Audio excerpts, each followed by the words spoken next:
Então, a partir de agora a gente está gravando. Hoje a gente vai começar o capítulo 6, ante o Sinédrio. Vamos lá, capítulo também que tem muitas emoções, assim como o anterior, né, que a gente viu a pregação de Estevão na casa do caminho. Esse capítulo tem também um momento muito é, inspirado, que vai ser de Estevão no Sinédrio. Vamos ver o que vai acontecer. Para quem está assistindo a gente pela gravação, então sejam bem-vindos ao nosso estudo. Quem está assistindo pela primeira vez, esse é o estudo do livro Paulo Estevão, do Recanto Espírita Sol de Assis, que acontece toda terça-feira, a partir das 19 horas. Quem quiser participar aqui com a gente do nosso grupinho de estudo, é só entrar lá no nosso Instagram. Na bio do nosso Instagram tem a ficha de inscrição, colocando o número lá, a gente adiciona no grupo do WhatsApp, que é onde a gente coloca os links. Então, vamos começar. Deixa eu ver para onde que eu vou comandar aqui o...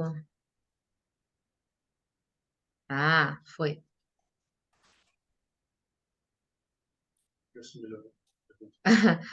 Não, então, acho que se apagar de cima.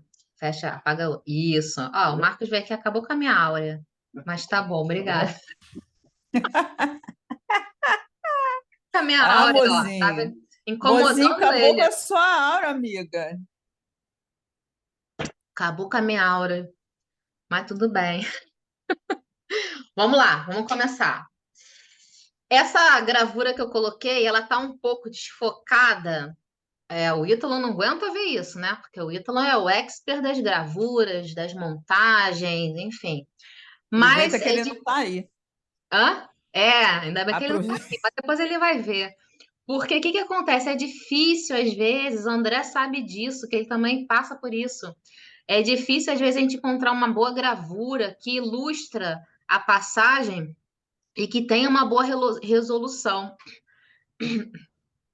Então, essa daqui estava ótima para ilustrar essa passagem que a gente vai ler, mas ela não está com uma boa resolução. Então, eles me desculpem, mas vamos lá. No dia fixado, o grande recinto. Tá certo? Tá. O grande recinto do mais alto sodalício israelita enchia-se de verdadeira multidão de crentes e curiosos ávidos de assistir ao primeiro embate entre os sacerdotes e os homens piedosos e estranhos do caminho. Vamos lembrar aqui. O capítulo 5 terminou de que forma? Terminou com Saulo levando para os doutores da lei, né, do Sinédrio. Quem não sabe o que é Sinédrio, volta lá no nosso estudo complementar. Tem o 1 e tem o 2, que eu fiz com o André, que lá a gente explicou direitinho o que é Sinédrio, quais eram as funções do Sinédrio e do templo, né, que são funções diferentes. Então, para ter uma explicação, para quem não assistiu, uma explicação um pouquinho mais ampla, porque também a gente não aprofundou muito lá, a gente ainda vai aprofundar, mas para ter uma explicação um pouquinho mais ampla do que é Sinédrio, vai lá. Aqui, agora eu vou falar que era o que significava para a época a Corte Suprema dos Judeus, aonde eram julgados os principais casos ali dos judeus, tá? Tinham as sinagogas nas cidades, em Jerusalém também tinha algumas sinagogas, mas o Sinédrio era a corte maior, tá? Então, no finzinho do capítulo anterior, Saulo conseguiu provocar os doutores da lei a convocarem Estevão a expor ali no Sinédrio questões que, na visão dele, ficaram mal esclarecidas ou mal esclarecidas, né? Porque mal interpretada a gente sabe que foi, mas para ele ficou mal esclarecida. Então, aqui, esse capítulo começa já com isso tudo montado, né? Essa audiência toda montada. Então, por isso que começa assim. No dia fixado, o grande recinto do mais alto sodalício israelita enchia-se de verdadeira multidão de crentes e curiosos ávidos de assistir ao primeiro embate entre os sacerdotes e os homens piedosos e estranhos do caminho. A Assembleia congraçava o que Jerusalém tinha de mais aristocrático e de mais culto. Então, presta atenção, estava todo mundo ali. Os mais importantes, né, doutores da lei, mais importantes rabinos, estavam todos, os mais importantes aristocratas, estavam todos ali reunidos para ver o que seria esse primeiro embate. Porque era a primeira vez que representantes do caminho, né, da casa do caminho, para nós, os discípulos, né, estavam sendo levados para serem ouvidos dentro do Sinédrio, tirando Jesus, né? A Assembleia congraçava o que Jerusalém tinha de mais aristocrático e de mais culto. Os mendigos, porém, não tiveram acesso, embora se tratasse de um ato público. Público, entre aspas, né? Para a regra, era um ato público, mas não queriam encher o local daqueles que justamente eles queriam ali, né, que fazer, porque senão eles sabiam que ia encher de quem? Daqueles, como a gente viu lá na Casa do Caminho, que se enchiam de esperança, se enchiam de glória dentro dos seus corações de ver o discurso de Estevão. E isso era o que justamente Saulo não queria. Ju, posso fechar teu microfone? Ah, já fechou. Foi. Obrigada, Ju. Isso era exatamente o que Saulo queria. Por quê? Porque fazia parte da intimidação que ele queria impor. A gente vai ver isso no texto de Emmanuel, da intimidação que ele queria impor a Estevão, agora ali no ambiente que era dele, de Saulo, né? Porque antes, se lembram que antes, lá na Casa do Caminho, Saulo, quando ele ia ter o ímpeto de levantar, continuar levantando as questões ali com Estevão, ele percebeu o ambiente, viu que poderia se construir ali uma grande confusão até as vias de fato, e ele parou então ali o ato dele. Mas agora ele é soberano nesse recinto, né? Ele está ali num recinto, num local que é o ambiente dele. E isso ele quis, de fato, impor a Estevão. Alguém quer colocar? André, tá muito quietinho. Não é que você falou que é a primeira vez que um membro vai para o Sinédrio, mas em Atos, capítulo 4, tem aquele episódio que Pedro e João são levados para o Sinédrio. Ah, amigo, bem lembrado, é verdade. Eu até Eles estão falei que eles era estão para eles estão ler. pregando, né? É verdade. Pregando e curando, Isso. né? Pregando e curando. Muito bem, Então, bem lembrado. esses dois já tinham passagem para o Sinédrio. Obrigada, amiguinho, Mas, por mas, lembrar. de, Muito mas de bem. Estevão é a primeira. Mas de Estevão era a primeira. E Estevão era tido como um grande, né? Um grande orador. Então, causou essa grande euforia ali na sociedade. Obrigada, amiguinho, bem lembrado. Deixa eu ver quem entrou aqui. Lourdes, boa noite. A Elo já tinha entrado. Boa noite. Priscila, prima, boa noite. Boa noite a todos que entraram aí, então. Então vamos lá, vamos prosseguir. O Sinédrio exibia suas personagens mais eminentes.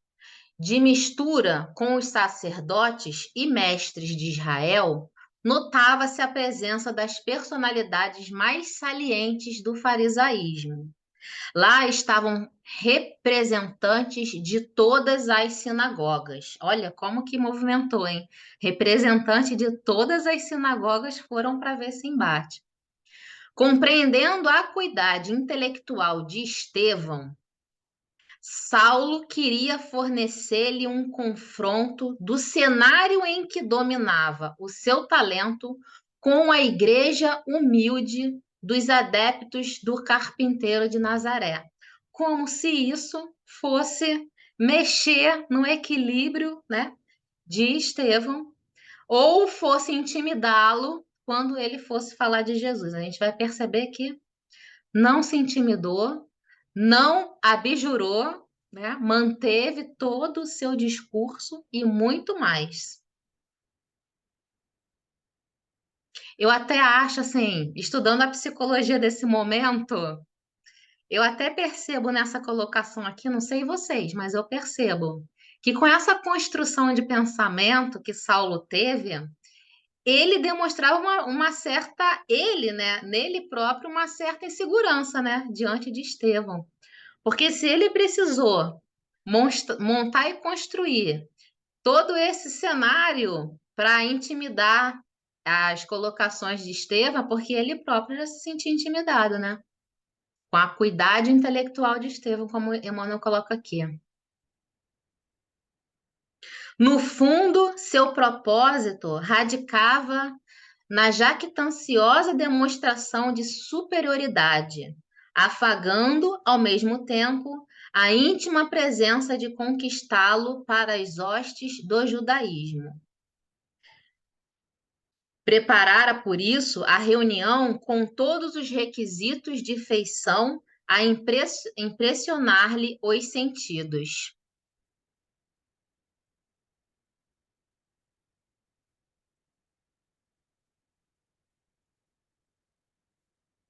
Vamos lá. Compreendendo. E aqui.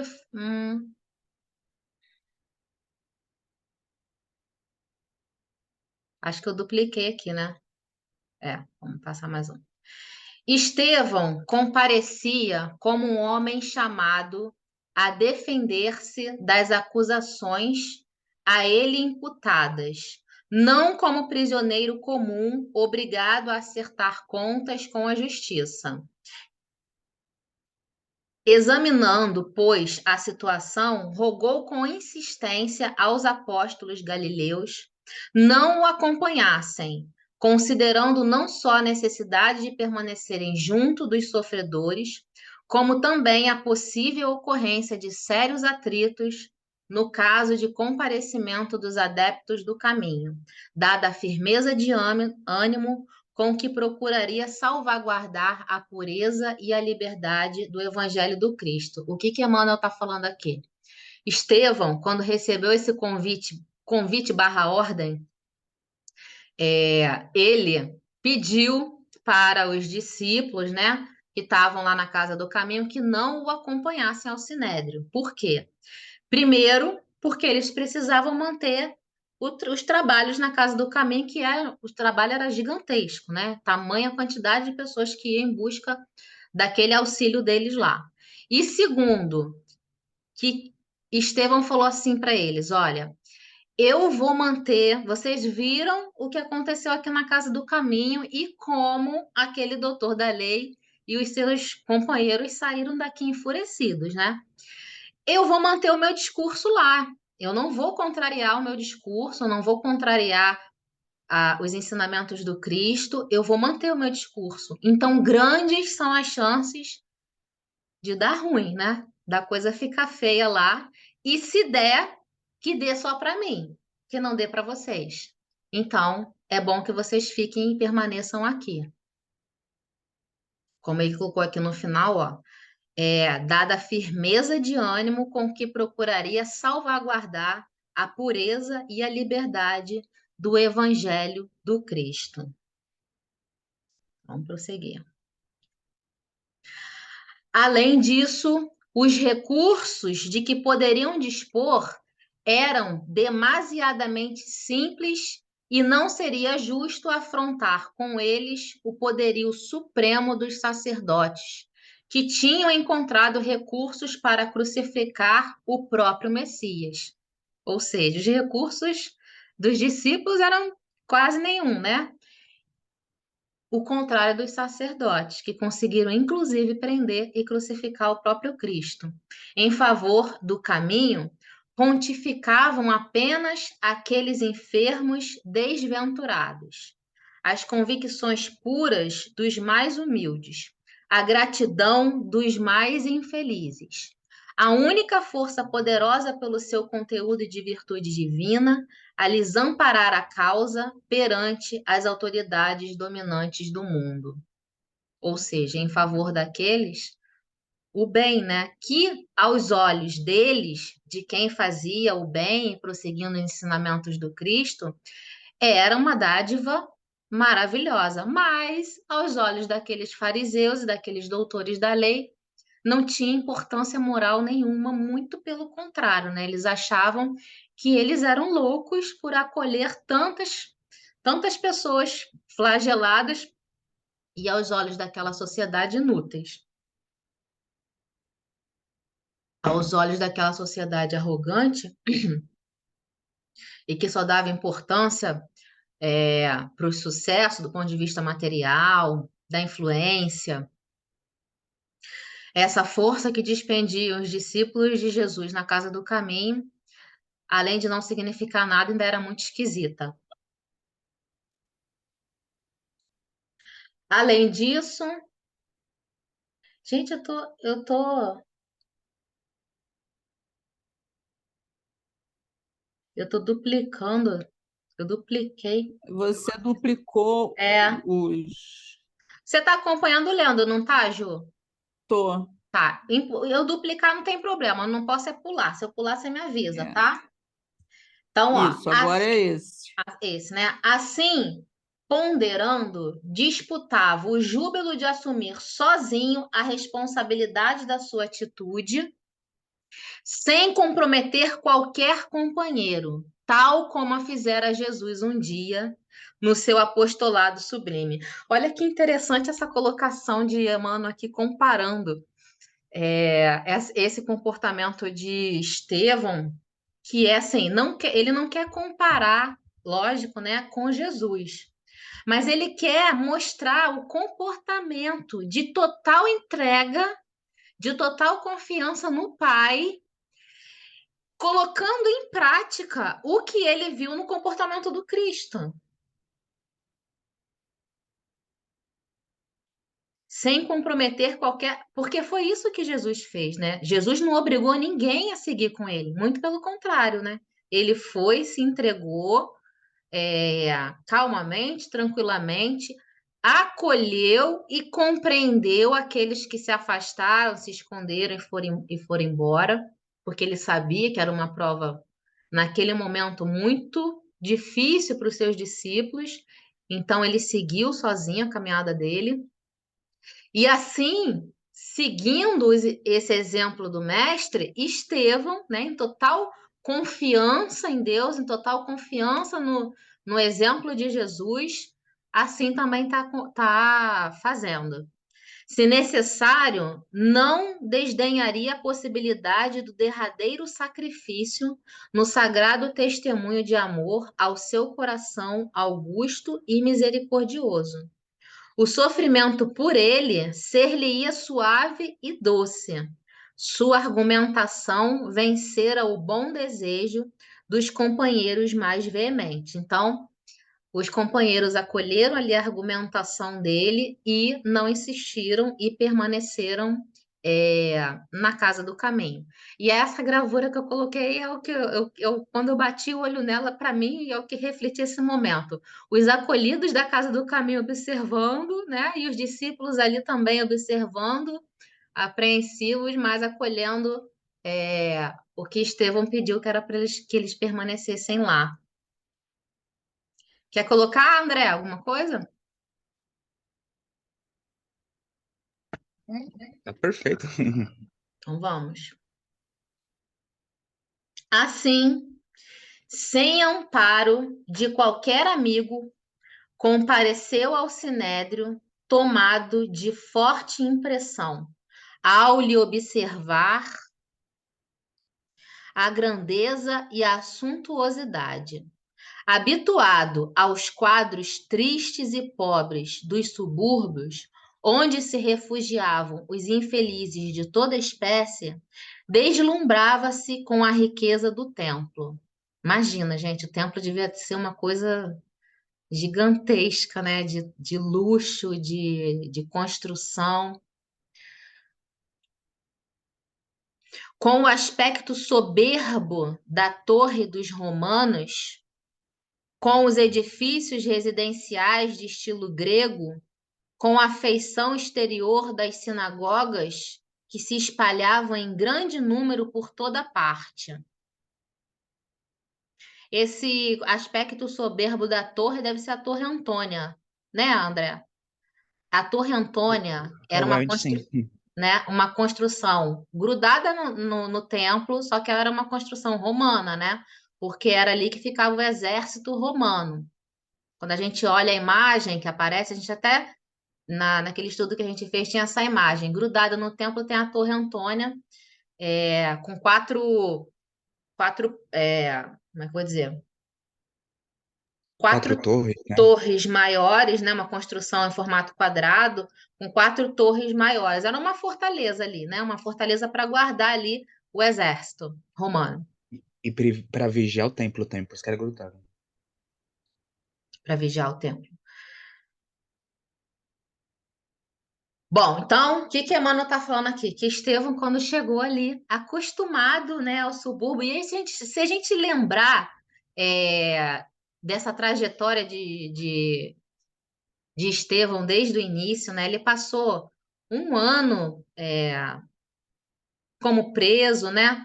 Passou 6 meses nas galeras, depois, antes disso, passou 6 meses preso, depois 6 meses na galera, logo foi recolhido, foi para a Casa do Caminho, ficava provavelmente constantemente na Casa do Caminho, acolhendo, curando. Então, de fato, ele não estava acostumado com essa ida, né? À sinagoga, verificar esses locais suntuosos, gigantescos, mas isso não interfere no seu equilíbrio e na sua paz interior. A gente vai ver isso. Compreendendo a importância daquela sessão a que acorriam os elementos de escola, por identificarem o invulgar interesse de Saulo, que no momento era a expressão de mocidade mais vibrante do judaísmo, o sinédrio requisitara o concurso da autoridade romana para a absoluta manutenção da ordem. Gente, foi um evento assim, né? Gigantesco. Então, o que que Transformar num show, né? exatamente um show, um Show de show de rock, um isso. show, pois é, um show de acontecimento com ingressos esgotados no primeiro momento que abriu para venda. Eles pediram, né, para Roma que enviassem soldados para tomar conta ali do acontecimento. Porque essa parte, né, a manutenção da ordem, era Roma tomou para ela, né? A manutenção da ordem Roma tomou para ela. Então, o que que o Sinédrio fez? Ó, a gente não sabe o que pode acontecer aqui.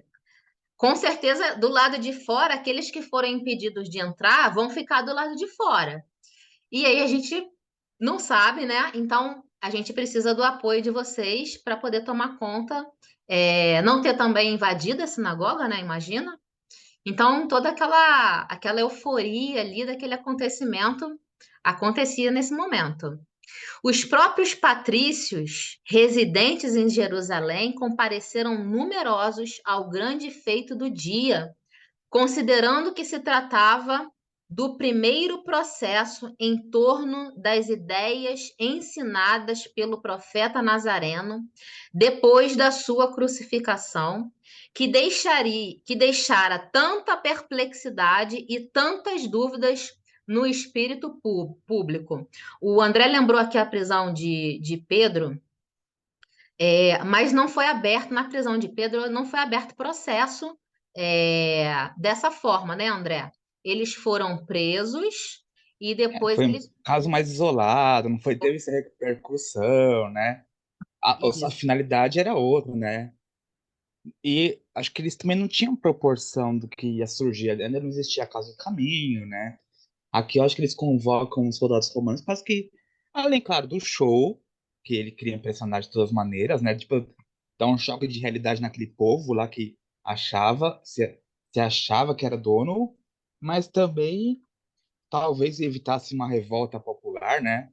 Porque Estevão era querido por muita gente, né? Se for pensar. Então, Isso mas aí. eu acho que era muito mais por conta do show do que qualquer coisa, eu acho. Uhum. Eu também acho. Mas o interessante aqui é que eles falam que foi o primeiro processo em torno das ideias ensinadas pelo Cristo, né? Então, oficialmente, pelo Sinédrio, foi o primeiro processo aberto. Né, e era um show não só para os seguidores do caminho, mas para o próprio Estevão, né? Só assim, para o próprio Saulo. Porque ele estava à frente do caso, ele queria mostrar competência para os mais velhos, ele era ainda um jovem no Sinédrio, enfim, né? Então era um momento dele brilhar, tipo assim, vou encontrar uma causa, deixa eu E mostrar, vou aí, fazer será toda que ele, será um que ele vai circo. brilhar?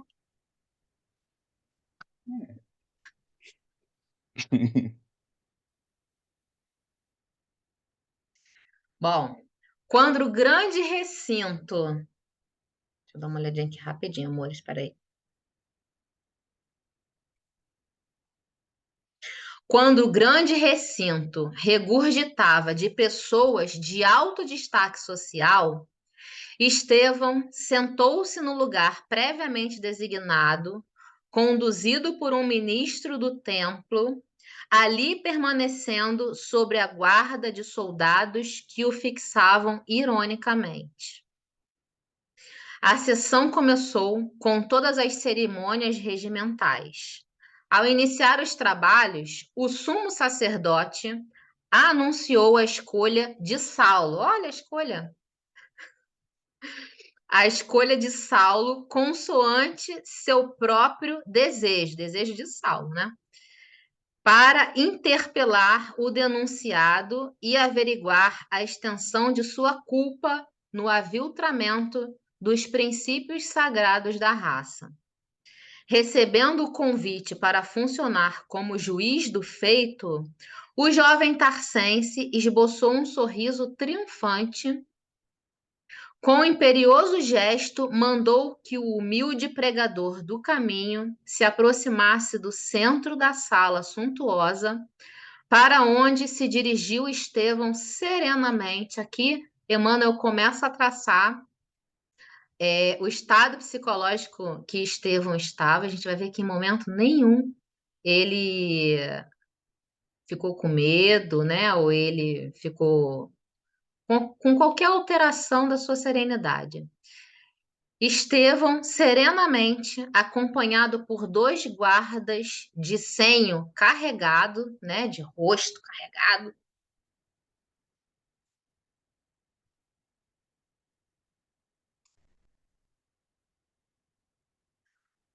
o moço de Corinto fixou o quadro que o rodeava, considerando. Aí Estevão começa a fazer uma reflexão aqui no íntimo dele, né? Olha o que ele percebe aqui, nesse pensamento dele.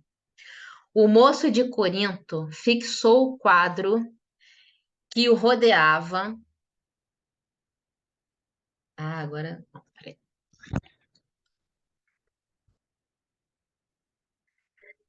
Considerando o contraste de uma e outra assembleia e recordando a última reunião da sua igreja pobre, onde fora compelido a conhecer tão caprichoso antagonista.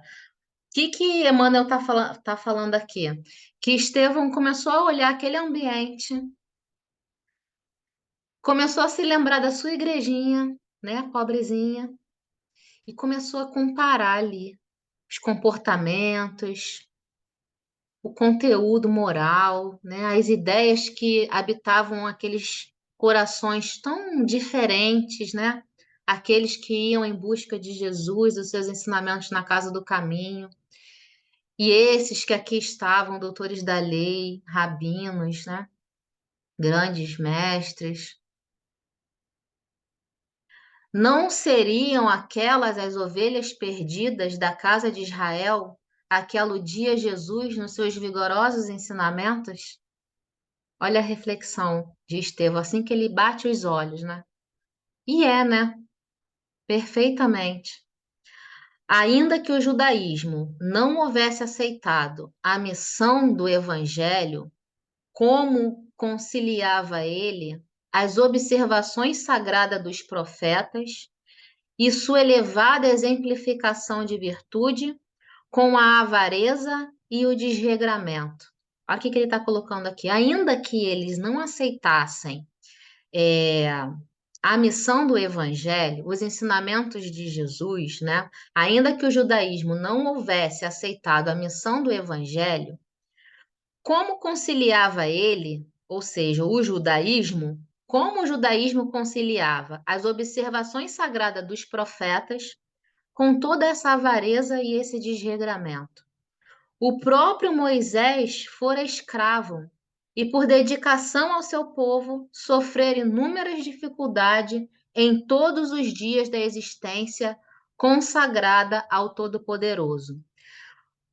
Como que eles não podem observar na passagem de Moisés, e mais para frente ele vai citar tantos outros, como a gente falou no estudo anterior, dos antigos profetas, né, dos antigos patriarcas, que passaram por vicissitudes, que passaram por sofrimentos, que passaram por tudo isso que Jesus passou, e eles não conseguiam verificar em Jesus, né, essa mesma similitude de sofrimento, de comportamento, como eles viam em Moisés, como eles viam nos antigos profetas.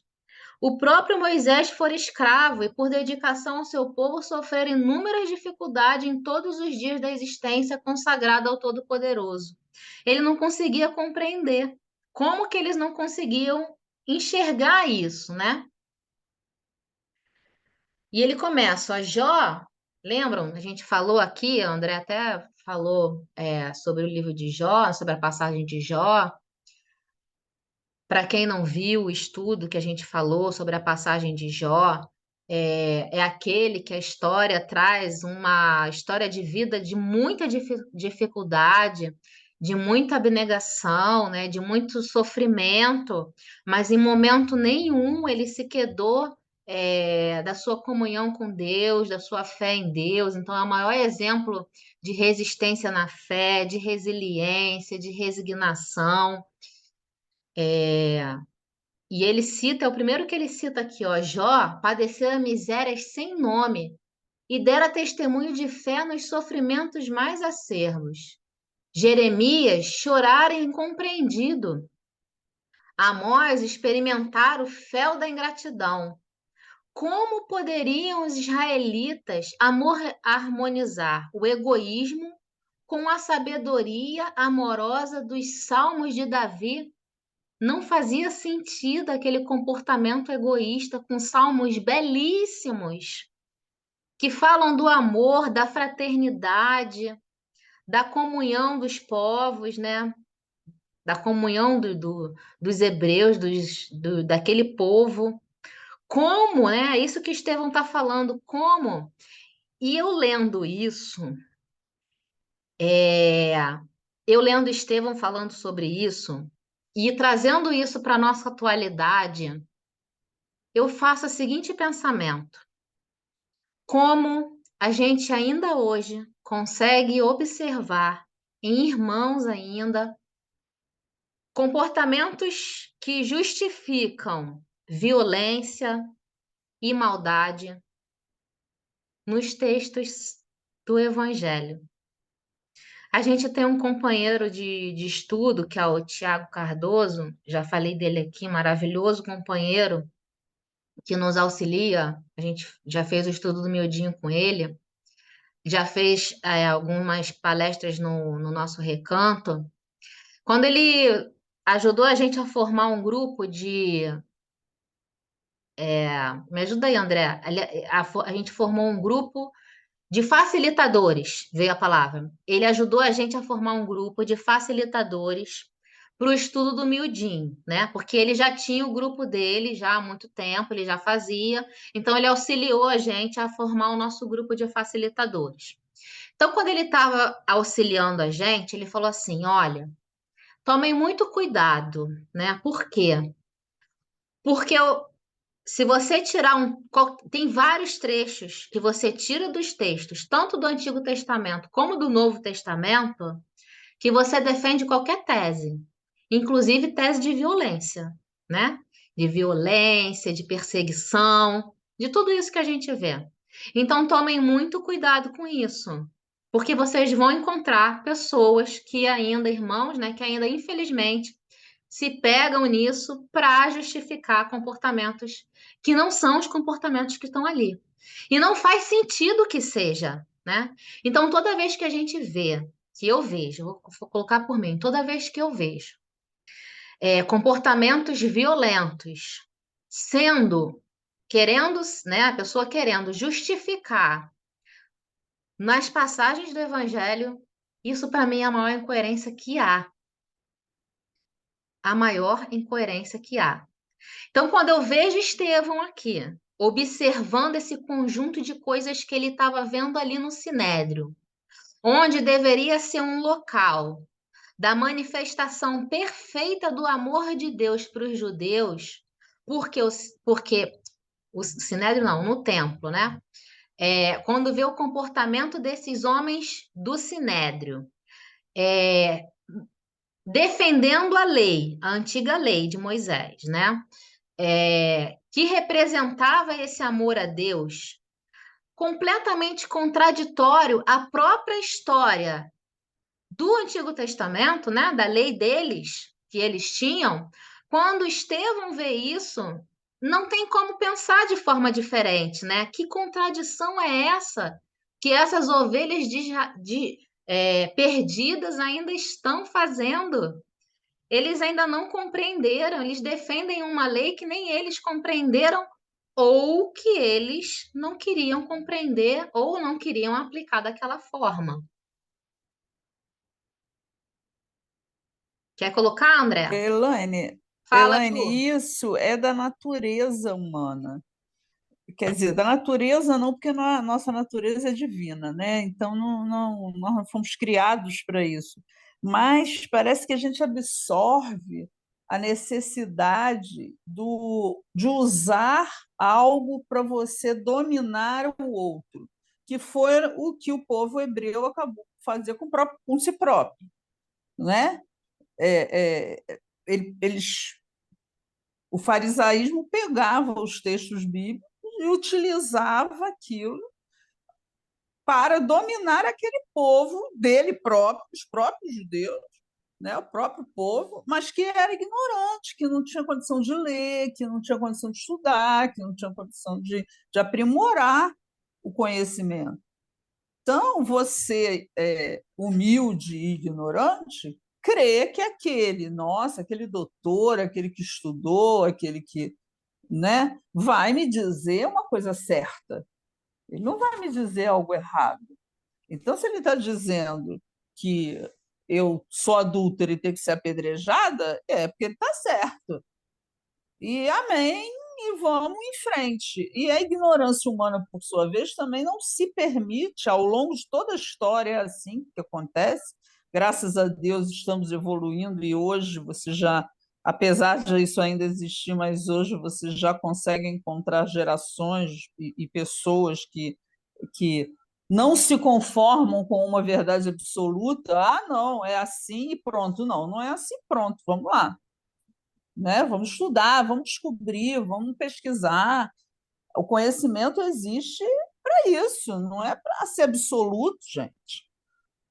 E foi Muito isso que o povo bom, Ju. hebreu fez. E crucificaram Jesus por isso, porque ele não usava os textos bíblicos contra ninguém.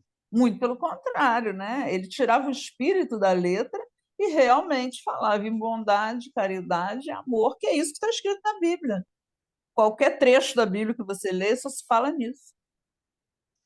Muito bom, Ju. A Pri está levantando a mão. Antes de passar a mão, deixa eu só para passar a palavra para você, Pri, deixa eu só fazer um comentário nesse comentário da Ju.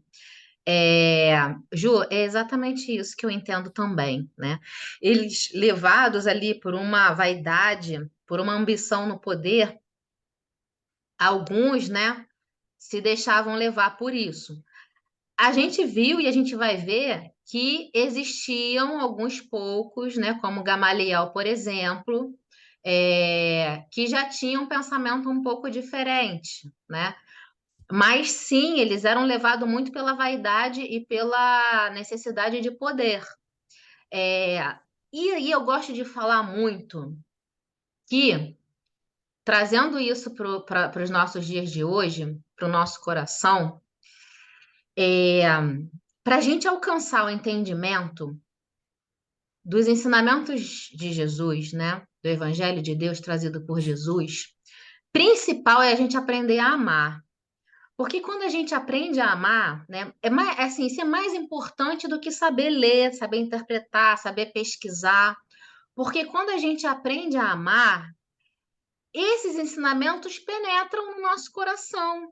Quando a gente lê, estuda e busca sem ter o nosso coração preenchido por amor, não vai entrar da forma que tem que entrar. Sim. Então, por isso que até hoje a gente vê, eu até acredito que alguns, de forma inconsciente, nessa ignorância, fazem isso. Mas por quê? Porque não conseguem interpretar plenamente, porque falta amor. Falta amor no coração. Ó, o Ricardo colocou aqui, interessante, no íntimo respeitava o conhecimento de Estevão, tanto que gostaria que ele praticasse o judaísmo. Verdade, Ricardo. Lá no iniciozinho, né, a Emmanuel coloca isso. Dá a entender que Saulo queria arrecadar Estevão ali para, percebendo a sua grande capacidade de conhecimento, né, e de oratória, queria arrecadar ele ali pro Sinédrio. Pri, pode falar, meu amor, fala aí. Não, então, você falou da vaidade, né? E do egoísmo também, né? Eu acho que o egoísmo, a gente ainda tem muito do egoísmo. E eu acho que isso impera hoje nos seres humanos, né? Ainda, né? Esse fato da gente pensar na gente primeiro e não no próximo, enfim. E desse fato mesmo, né? Do egoísmo ainda ter muito a ver com isso, né? De não amor, né? Eu me amo primeiro, me amo segundo e o próximo em décimo, né? Exatamente, exatamente, é exatamente isso, é olhar para o eu, é não entender ainda que a gente não vai ter paz enquanto a gente não conseguir olhar se o outro está em paz, se a gente está entregando essa paz para o outro. Não vai haver felicidade nesse planeta enquanto houver uma pessoa sofrendo, enquanto houver uma pessoa passando fome, enquanto houver uma pessoa passando dor e não for acolhida, não vai haver. Então, quando a gente Perfeito, perceber perfeito. que o nosso comportamento tem que ser o comportamento com olhar universal de amor, de fraternidade, de união, né? Dessa quebra dessas grandes barreiras entre os povos, entre as grandes nações. Quantos relatórios, né, há dizendo que se as grandes nações acolhessem aquelas que não têm tantos recursos, cessariam a fome. Imagina isso. Imagina você falar, né? Olha, grande nação que você é. Se você acolher ali um pouquinho e a outra grande nação também acolher, acaba a fome. No mundo, no planeta. E isso hoje já poderia ser possível, mas ainda não é, né? Por quê? Porque a gente ainda olha muito para dentro da gente. Mas vai chegar um dia que essas barreiras serão vencidas, né? Isso é certo. A Pri que gosta disso, né, Priscila? Priscila, é certo isso que eu tô te falando, hein? Um dia, isso tudo, essa arrogância, essa vaidade, não vai mais fazer parte desse planeta. Tá rindo, né? Tomara que eu esteja aqui ainda para ver, ou se eu não tiver no Umbral ou na colônia. Eu não sei onde eu vou estar, né? Então vamos fazer esforço para isso. Ó, tem uma pessoa que eu conheço que ela começou a fazer um estudo numa casa espírita, do Livro dos Espíritos, né? Começou há pouco tempo a fazer esse estudo. E aí, ela começou a fazer o estudo na casa espírita e começou a fazer o evangelho no lar. E eu fiquei muito feliz, né? Quando ela me falou isso, eu falei, que bom! E toda vez que acontece alguma coisa que tira a nossa paciência, ela fala assim: ai meu Deus, eu tenho que me controlar, porque eu não posso estar nessa lista de degradado aí que vocês falam. Tem que ficar aqui. Não quero ser degradada, não. Então vamos nos esforçar, né? Para a gente ficar aqui. Ó, Bia, que bom te ver pois é, aqui, né, Tudo a bem? Priscila? Lourdes, Desculpa o atraso. a Escuta, Lourdes, sobre isso que vocês estão falando aí, vocês dão uma Ah, olhadinha aí no livro Pão Nosso, psicografia de Emmanuel, é, no capítulo 41, a mensagem número 41, escrita no futuro, que fala justamente que tudo isso realmente vai acabar. que Mas maravilha!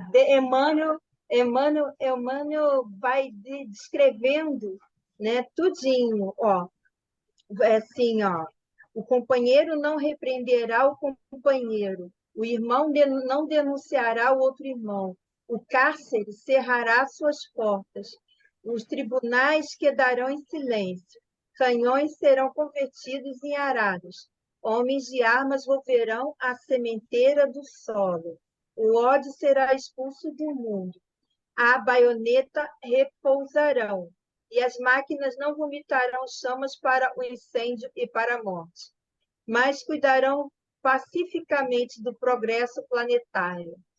A justiça será ultrapassada pelo amor. Os filhos da fé não somente serão justos, mas bons, profundamente bons. A prece constituir-se-á de alegria e louvor, e as casas de oração estarão consagradas ao trabalho sublime da fraternidade suprema. A pregação da lei viverá nos atos e pensamentos de todos, porque o Cordeiro de Deus terá transformado o coração de cada homem em tabernáculo de luz eterna, em que seu reino divino responderá para sempre. Eu não li só o primeiro parágrafo. Muito E bom, a parte Bia. de cima, ele está ó, comentando Paulo, Hebreus, capítulo 8, versículo 11. eu vou contar uma história rapidinho aqui dessa Ah, situação. A gente conversando lá no trabalho, porque a gente troca muito, né? Eu, a dona Lourdes. E aí tem uma colega nossa de trabalho que falou assim: eu não vou para o umbral, eu vou direto para o céu, porque eu sou uma pessoa muito boa, não faço maldade para ninguém. Aí começou eu e Lourdes olhando uma para a cara da outra. Eu falei: meu Deus, eu conto ou não conto, Lourdes? Falei: você já teve filho, amada? Ela não. Falei: então você não pode saber quais provas você vai passar, amada? Porque quando eu falo alguma coisa de errado, eu faço, eu falo: ai, Lourdes, vou para um umbral mesmo, né? Ai, meu Deus, me perdoa. Aí a Lourdes: não, já tá pensando, é porque não vai. Eu falei assim: André Luiz ficou 7, 8 anos no umbral e hoje ele é um espírito de luz. Eu posso ser também, né? Aí a Lourdes morre de rir, tadinha. Com certeza, com certeza. Ó, muito bom, Priscila, a sua história. A Lourdes sempre te amparando, né? Parabéns, Lourdes. Ampara ela sim. Só Muita Deus na minha coisa, vida. muito. Eu falei, aí eu falo: ai, Lourdes, você não está na minha vida por acaso, Lourdes, porque eu não acredito no acaso e você não está aqui. Porque ela ampara muito. Quando a gente está nervosa, né? Eu, Thalita, ela vem com um chazinho. Tadinha, ela já vem com chá, Que bom, que é para acalmar, maravilhoso, sabe? Para baixar maravilhoso. a Lourdes, Ó, o Marcos fala para mim que a minha cara na lama é certa, né? Quando eu falo que eu vou para colônia espiritual direto, ele fala: Maria, Maria, tu vai acordar com a cara na lama. Mas eu falo para ele assim: eu posso até acordar com a cara na lama, mas assim, quando eu acordar, eu vou fazer uma prece e vou ser resgatada. Porque Deus é misericordioso demais, não vai me deixar lá, não. Mas olha, brincadeiras à parte, eu gosto sempre de esclarecer que isso é uma dúvida que permeia muito a cabeça, né? Que a gente não é enviado para um umbral. A gente é atraído de acordo com a nossa vibração, né? Com os nossos pensamentos. Então, o umbral, essa ideia de ser enviado para o umbral como forma de punição pelos nossos comportamentos, é uma ideia que a gente traz de séculos e séculos e séculos dentro da religião católica, que institui o inferno das penas infinitas, né? De onde a gente não sai, para onde a gente é enviado. Mas não é assim que funciona. Ninguém é enviado para o umbral. Deus não envia ninguém para o umbral. A gente é atraído, porque o umbral tem aquela vibração, né? A vibração de sofrimento e tantas outras pensamentos daqueles que lá estão, pensamentos de maldade. Então, esse ambiente cria uma vibração. E essa vibração, ela é magnética, né? Então, se você desencarna naquela mesma vibração, você é atraído para lá. Você não é enviado para lá, né? Mas se você desencarna, você não precisa ser espírito de luz, você não precisa ser espírito evoluído para que você possa desencarnar e ser resgatado para uma colônia espiritual imediatamente. Uma colônia espiritual de tratamento, para um hospital, né? Então, a forma não há uma receita para o nosso desencarne. Cada um tem um desencarne de acordo com o seu entendimento, o seu conhecimento, né, o seu padrão.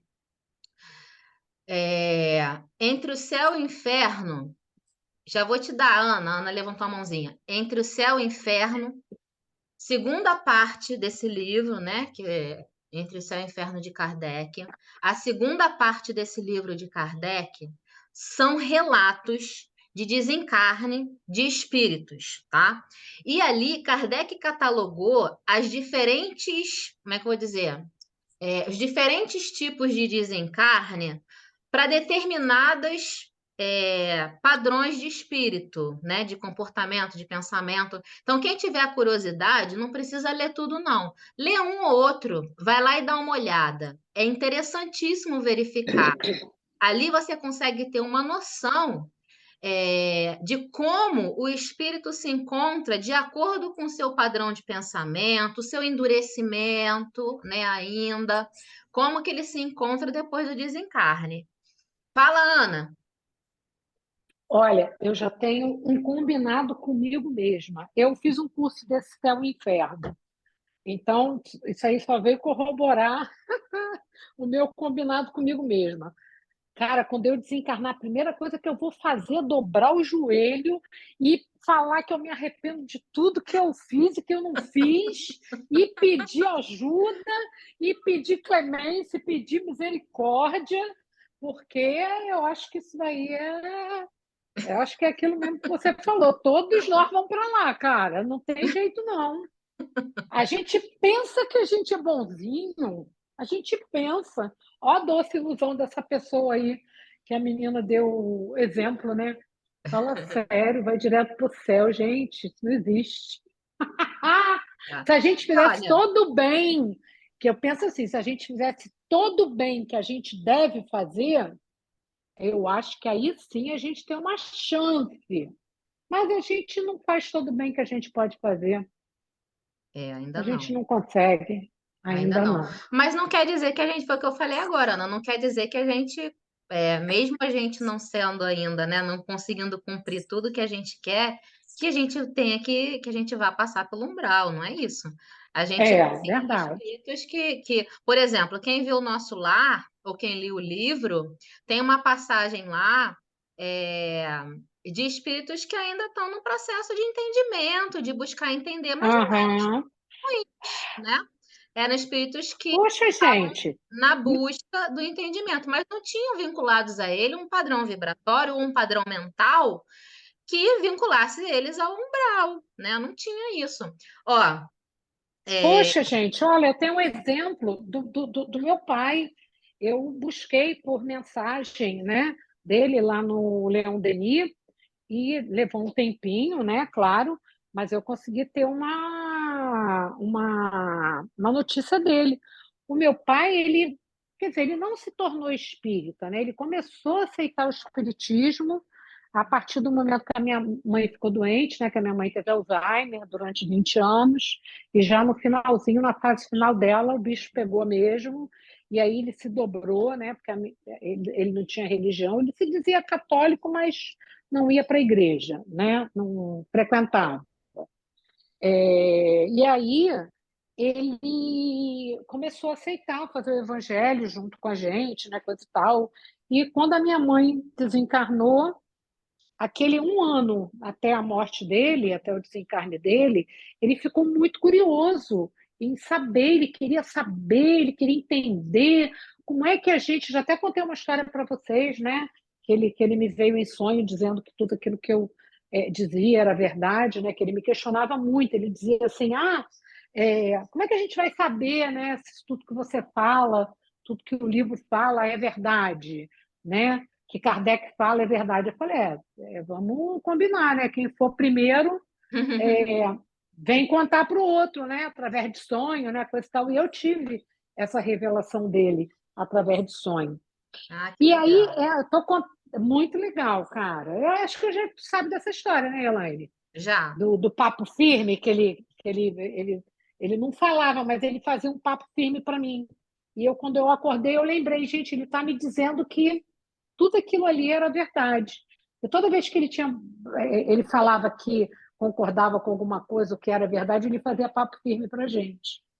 Enfim, né? Estou contando tudo isso para vocês porque a mensagem que eu recebi dele é que ele ainda estava em um hospital, né? Ainda estava cuidando, né? É, das sequelas, né? Do problema que ele teve, mas que ele já conseguia sair do hospital com as próprias pernas, que ele passou um período sendo levado, que pelas próprias pernas, chega até a me arrepiar, né, de falar isso. Eu tenho a mensagem ainda escrita ainda, guardada, e que ele já estava indo para o Ministério da Educação, por Olha que livre e legal. espontânea vontade. Olha que coisa linda, né? E ele não tinha anos de espiritismo. Ele passou uns 2 anos antes do desencarne dele, né? Que ele começou a se interessar por isso, né? Porque eu acho que Que ele viu a bom. morte da minha mãe de perto, ele viu a morte dele também se aproximando, né? A morte do corpo físico. E eu fiquei muito feliz com isso, que ele, caramba, eu tenho para mim que ele não demorou muito tempo para se reerguer, né? Porque eu acho que a vontade dele de conhecer, de estudar, né, de ter esse conhecimento foi maior. E, tipo assim, da minha mãe até hoje eu não consegui nenhuma mensagem dela. Ainda não chegou nenhuma mensagem dela. Mas eu Muito, estou muito buscando. interessante, Ana, muito interessante. Apesar da minha mãe ter desencarnado 1 ano antes dele, até agora eu não recebi mensagem da minha mãe, mas dele eu já recebi.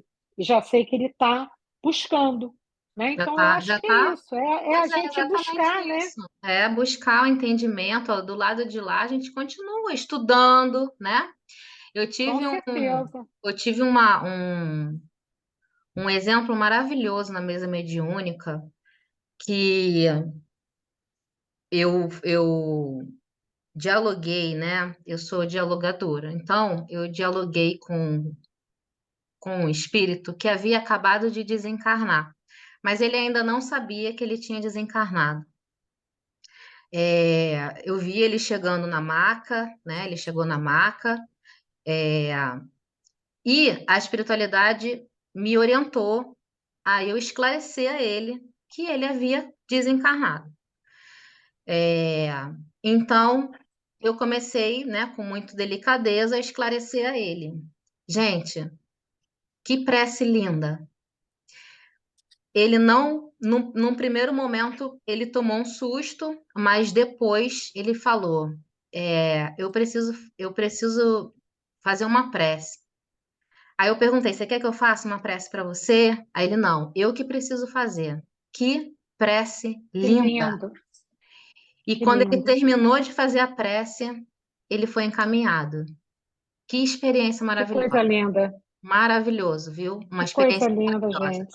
Não era um espírito de luz, né? Era um espírito como nós, que já tinha, pela prece que ele fez, a gente ali que estava ouvindo compreendeu que ele era um espírita estudioso, compreendia, né, tudo que estava acontecendo, é, e que sabia o que ele tinha que fazer, né? Então ele falou que quando ele desencarnasse, a primeira coisa que ele ia fazer era uma prece de gratidão. E aí ele fez Que que lindo, prece belíssima. E aí ele foi que lindo. encaminhado, né, para terminar o tratamento dele, a recuperação dele, para Aham. continuar a caminhada dele. Olha que maravilhoso. Que coisa Maravilhoso. linda, gente. Que Ó, coisa a linda. Paola está dizendo aqui, eu trabalhei com um amigo que dizia que não tinha o que fazer no céu. Todos os amigos dele estavam no umbral, então ele ia para lá para acompanhar ele. Esse é companheiro mesmo, hein? Esse é companheiro. Esse é Ó, amigo mesmo. esse é amigo mesmo. Vamos terminar. Mozinho, você vai no umbral me acompanhar? É a pergunta que eu tenho que fazer, né? Você vai, né? Olha, tem Ele um vai te vídeo do resgatar. Chico, eu aconselho que todos assistam esse vídeo, que ele diz, todos nós viemos do umbral, né? Ah, Sim. bem lembrado. E a senhora pergunta assim, Chico, mas você não. Ele disse, minha filha, você se engana. Eu também. Muito revelador esse vídeo. Muito bem Dona Lourdes lembrada, vai para levar mozinho. chá para mim. Ó, Dona Lourdes quem vai me, para levar chá para mim, Dona Lourdes. quem me mandou esse vídeo foi o André. E aí eu mostrei pro mozinho esse vídeo. Esse vídeo é maravilhoso do Chico. Lembra, André, que você me mandou? Se quiser, eu posso mandar no grupo. Posso procurar e mandar no grupo. Ah, Eu manda, quero, eu quero. manda, Tá bom. manda, porque é maravilhoso esse vídeo do Chico falando. Obrigada, Eu mozinho. Bem quero lembrado. também. Ó, vamos terminar só esse slidezinho aqui, que já são 8h10. Como cooperante de uma comunidade. Então, Estevão estava ali observando aquele comportamento contraditório dos fariseus, né? E aí ele fala assim, ó, como cooperante de uma comunidade modesta, conhecia de perto as necessidades e sofrimentos do povo.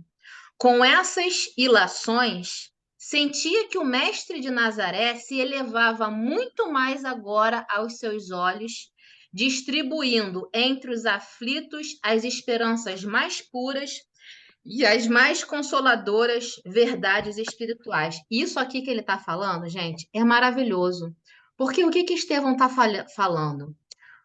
Olhando os ensinamentos dos antigos profetas, né? Olhando a vivência deles, a dificuldade desse povo, a dificuldade do próprio Moisés, e olhando o comportamento desses fariseus aqui, para mim isso é contraditório.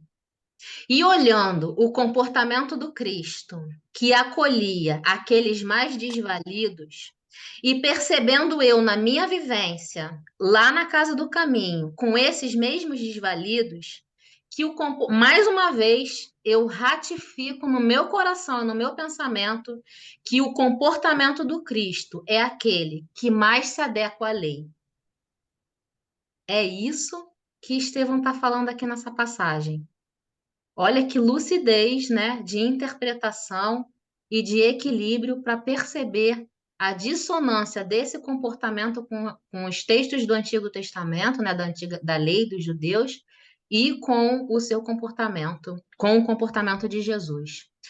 Quer falar, amiguinho André, para a gente encerrar? Vamos encerrar por aqui. Não, não, só quando eu estava começando a falar sobre essa questão de usarmos mal o evangelho, etc., aí me veio um déjà vu, me veio uma visão, eu inserido numa igreja, assim, e eu nessa posição de manipular, sabe? Na Idade Média e tal, aí eu me senti meio mal, me senti meio culpado, mas aí foi uma experiência difícil, viu? Então, há pouco tempo atrás, pode ser que fôssemos nós esses que usássemos mal, deturpássemos, não tá muito distante da nossa realidade, sabe? Eu penso isso. Com certeza, não está mesmo. E ainda hoje, eu posso afirmar, ainda hoje, a gente tem certezas, mesmo estudando através da doutrina espírita, a gente tem certezas hoje que daqui a alguns anos, pode até ser nessa mesma vida, a gente vai olhar para trás e a gente vai ver que aquela certeza não era de fato o que é. Porque se a gente não tem todo o conhecimento ainda, se a gente não tem toda a capacidade de amar ainda, as nossas conclusões de hoje não são as melhores. A gente ainda vai evoluir nisso, no conhecimento, no entendimento. Então, hoje, né, a gente nunca poderia dizer que tenho certeza disso, tenho certeza daquilo, né? Afirmar. O André, ele é igual a mim. Quando a gente vê um estudioso dos textos falando, foi isso, é isso, a gente meio que põe um pé atrás, né, amiguinho? Porque quem pode afirmar que é isso ou que é aquilo, a gente é Por muito isso que a gente, por pequeno. isso que a gente se dá bem, porque a gente é bem cético, vamos pesquisar, é meio irracional.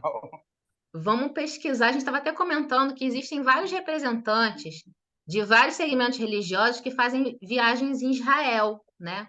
E lá em Israel, há determinados locais que eles falam: foi aqui que Jesus fez a cura tal, foi aqui que residia A não sei via quem. sacra, o pessoal peregrina como se fosse lá de fato. Tipo assim, é tudo turismo, né? Muito. É tudo Enfim. turismo, não há como aquela pessoa afirmar que foi ali.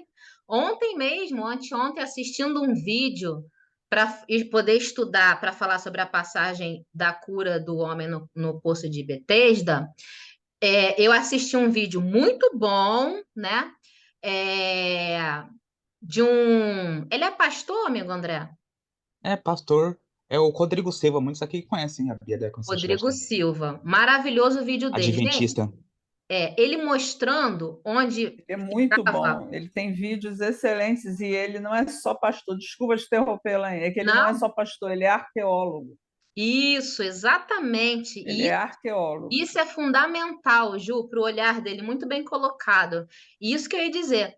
Ele ali mostrando ali o local do Poço de Betesda, ele mostra que por Poço de Betesda da época de Jesus, né? Em cima foi feita uma construção, soterrou e foi feita uma construção. Em cima dessa construção ainda foi feita outra construção, né? A invasão, a destruição, né? Toda essa história. Então, Ele sempre explica isso, que é como se fosse uma camada de bolo, né? Cada época vai adicionando uma camada. Então, a gente nunca pode falar, não, aqui Jesus pisou, raramente, né? Quase que vão pegando camadas, camadas, camadas de 2.000 anos de história, né? É claro, alguns locais a gente tem como saber, né? Por exemplo, em Cafarnaum, descobrir as ruínas, enfim. Mas é legal do Rodrigo Silva, que estava falando com a Elaine, é que ele não tem essa visão turística, ele tem a visão mais próxima da nossa científica, né? Tipo assim, ó, aqui a hipótese de Jesus ter estado é muito grande, aqui não, tipo assim, porque lá tem muito turismo, tipo assim, porque é o seguinte, no século IV, depois que Constantino, o imperador romano, se converteu ao cristianismo, a mãe dele foi lá para Israel. E foi lá e começou a ouvir do pessoal onde tinha acontecido os relatos. E cada local que ela ouvia que aconteceu alguma coisa, ela construiu uma igrejinha. E até hoje fica essa tradição de, não, aqui é a igreja do Santo Sepulcro, aqui é a igreja não sei o quê, não sei o que lá. Mas é mais tradição posterior, de 400 anos depois. Ou seja, a mesma coisa que alguém fala assim, aqui foi onde Pedro Álvares Cabral deu o primeiro passo, a gente vai construir um templo para Pedro Álvares Cabral. Mas quem disse que pode ser ali, pode ser aqui, né? Então, quer dizer, o pessoal se apega, se emociona, é legal. Tipo assim, gera uma fé, o pessoal gosta tal, mas para um perfil mais Elaine e eu, assim, a gente gosta mais da parte científica, arqueológica. Acho que a Juliette também gosta, né, Juliette? Da parte mais de Eu gosto estudo. sim. Ele tem o Rodrigo Silva ele tem um vídeo também sobre a Via Sacra. E a Via Sacra, que não é a Via Sacra, aquela ali não é, Jesus não andou ali, Exato. nada daquele pedaço ali foi percorrido por Jesus Cristo. Porque os guias falam, não, aqui onde Jesus tombou com a cruz, aqui Jesus chorou. Tipo Não, assim, é tudo balela, tipo assim, é só não tem... se você é lê mais a um. história, você já vê que aquilo seria impossível. Exato. Basta ler a história, não precisa ser arqueólogo, não precisa nada, aquilo é impossível. E se Mais você uma vez, pensar, se a gente pensar em tudo que a gente vem escutando de transição planetária, em tudo que a gente vem ouvindo sobre o eixo da Terra que vem mudando de posicionamento. Se a gente Sim, somar isso aí, é que não é nada disso mesmo, né? É, não tem não como, é. não tem Mas como. olha, sabe o que que isso é? Isso é mais uma vez a gente se apegando à matéria, se apegando às Sim, coisas exteriores. É querer, é achar que se tiver ali, foi aqui nessa pedra, aí se apega à pedra. é. Jesus botou a mão nessa pedra, tem isso lá. Foi aqui que Jesus, quando vacilou com a cruz, botou a mão aqui. Tem Ah, isso lá. E apareceu o Santo Sudário, apareceu, foi que eu prego. exatamente. Tem É vários. mais uma vez as pessoas se É um apegando apego. à exterioridade da coisa. Quando lá na casinha delas, né, no quarto íntimo delas, elas alcançam a Deus, a É a mesma Jesus. coisa com se é preto, se é branco, se tem olho azul, se tem o cabelo verde, azul, cor de abóbora. Que diferença faz? Era Jesus. Não É, interessa o que ele falou, o que ele pregou, o que ele disse. Não interessa que cor ele tinha de pele, de cabelo, de olho, de nada, gente. ó, Interessa o que ele falou. exatamente. O Ricardo falou aqui, ó, tem uns amigos de um estudo que fizemos e brincávamos, queríamos nos encontrar numa barraquinha que o primeiro que desencarnasse ia montar na porta da colônia do nosso lar. Ali íamos ficar até conseguir ser aceito. Ia montar uma barraca na porta, daqui eu não saio. Enquanto vocês não abrirem essa porta, daqui eu não saio, né, Ricardo? Eu Isso é pretendo, ótimo. eu Arruma pretendo um montar lugar para barraca mim no nessa próprio barraquinha umbral. aí. Eu pretendo montar uma barraca no próprio umbral, quem quiser estudar comigo lá. E é bom que serviço não falta no umbral, então a gente vai poder servir bastante, vai poder praticar caridade, tá bom? Estudar a beça, né, André? Então, Ó, a gente vai poder estudar, então, quando desencarnar, pode me procurar lá, que eu vou estar lá. A gente vai poder amparar, quem sabe, você né? vai, você vai estar no Ministério da Educação. Ó, lembrei de uma coisa também, um estudo muito bom de se fazer para se compreender o estado do espírito depois da reencarnação. Eu não vou me lembrar o livro, mas eu acho que é Os Mensageiros. No Mensageiros de André Luiz, depois eu vou confirmar para vocês. Tem um capítulo que mostra André Luiz se espanta quando ele chega num local de acolhimento onde existiam 2.000 espíritos, por volta de 2.000 espíritos deitados no chão, em estado como se assemelhasse a um coma, né? É Então, mensageiros mesmo. mensageiros, né? Os É. espíritos estão ali deitados, dormindo, como se estivessem num coma. Aí André Luiz pergunta o que é aquilo. Aí o mentor, né, o instrutor dele fala assim: olha, esses espíritos, quando em vida, eles acreditavam que depois da morte nada existia, que a pessoa simplesmente sumia, nada existia. Como eles plasmaram muito firme na sua consciência essa ideia, quando eles desencarnaram. Gente, que horror. Exatamente isso, Ana. É surpreendente. Lê para você ver. Quando eles desencarnaram, eles se condicionaram a esse estado de ficarem deitados num estado de vivos Descanse mortos, em paz. né? É como se estivesse em coma? Como se tivesse em coma, um estado de coma mesmo, porque o coma, as pessoas dizem, né, que quem está em coma, elas conseguem ouvir, perceber. Esses espíritos conseguiam. E olha, o mais surpreendente de tudo, né? Havia ali, como há em todo o umbral, né, equipes de apoio, de auxílio. Só que essa equipe era muito pequena, então eles não conseguiam acolher a todos. Então eles faziam como se fosse um passe coletivo, uma mentalização coletiva, para que todos aqueles espíritos primeiro conseguissem receber aquele bálsamo ali para aliviar aquele estado deles. E segundo, eles iam verificando aqueles que estivessem mais propensos a serem resgatados, né? Que já estivessem ali despertando por alguma coisa, né? Gente, é impressionante. Então, assim, é um outro estado de desencarne, né? Verdade. Amores, vamos encerrar, que já são 8h20. Quem quer fazer a nossa prece de encerramento Passou agora? pela cabeça um pensamento bem sinistro e bem ruinzinho agora. Sabe aquela corneta que toca alto? Faz assim, Não adianta, Bia. Não eles não adianta. acordam, não? Você pode tocar a corneta que for, que Ô, quando os Bia, filhos... coloca uma música bem chata, bem alto, né? Pra forçar a pessoa a É, acordar.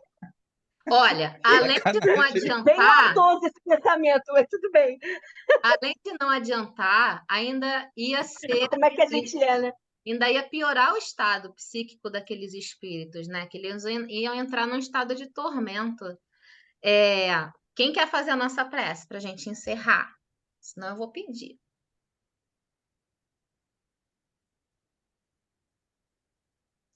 Eu Ju, faço, amiga. eu ia pedir para Eu você faço. mesmo. Então vamos.